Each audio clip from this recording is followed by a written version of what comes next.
Hello, awesome viewers. How are you all? Welcome back to another video. Guys, today we are going to discuss the concept of closures in JavaScript. It is one of the most infamous questions asked in the interview. It might seem to be a bit complex, but I'll explain you the closures in simple English. So, what is a closure?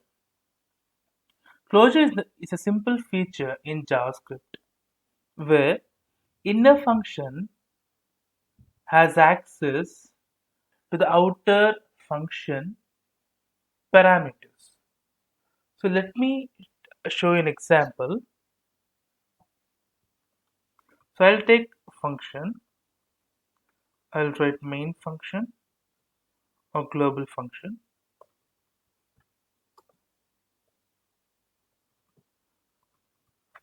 and I'll have the parameter for this as global params.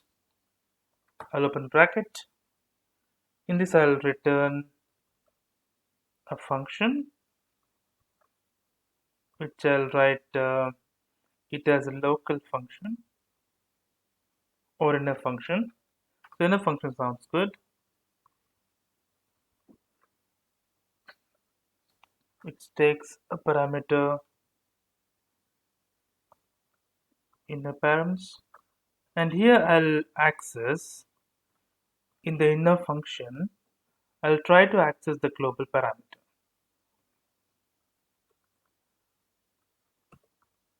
Global param is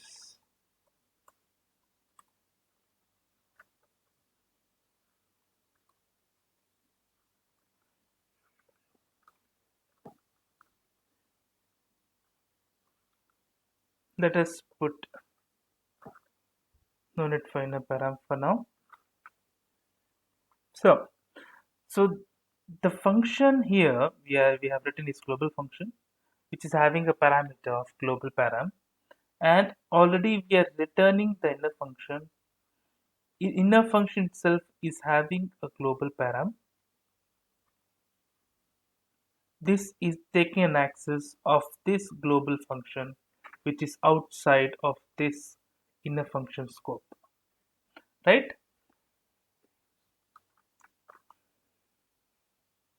So let us now print it.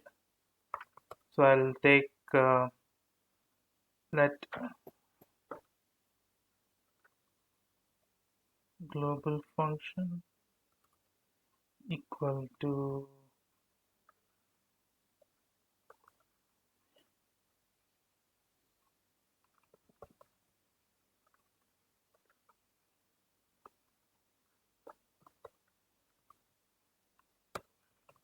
outer function.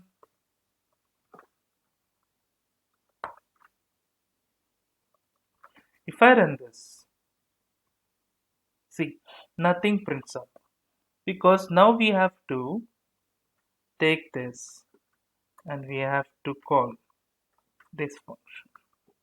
Now if I call this function, it returns global param is outer function, right? So we are now able to access this global parameter of this function by inner function. This is known as a closure in JavaScript. There is one more way where we can define constant pi equal to 3, and if we are just printing it,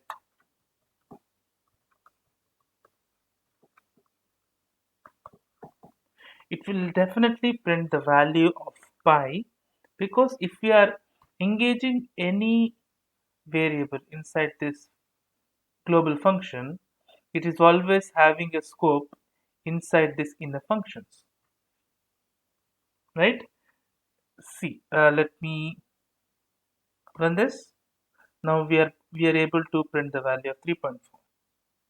So what will be the normal scenario where we can see this closures? I'll give you fetch example. In my last previous video of await and async, I have used fetch. So let me take a similar approach. Let me write a function fetch URL. So this parameter will be URL. Inside this, we can write fetch function. So URL will be a parameter for this. So now take then function. So it will have inner function. So then we'll have function as a parameter. So open bracket, close bracket. Now I'm trying to print the URL. So in my previous video, I would have taken fetch users equal to